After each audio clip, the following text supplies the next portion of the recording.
كويس ان انا اخويا لسه نايم. اذا يا بنت حقنة والله يلا يا بنت الكلبه اللي اخدت صحتي. انت اخويا كبير. هو ايه اللي برضه يا اخويا كبير؟ اللي انت شفته ده اكنك ما شفتوش، انت اعمى واخرس واطرش، سامع ولا مش سامع؟ سامع يا اخويا كبير، بس انا كنت عاوز اقول لك كلمتين. كل نفس ذائقة الموت ثم إلينا ترجعون. يا اخويا الموت قريب مننا، الموت ملوش سن.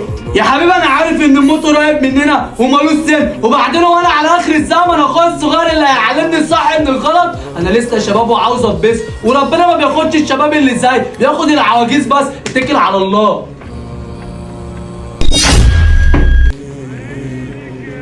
بقول لك ايه يا اسلام يا شكر، عشان اتخنقت من امك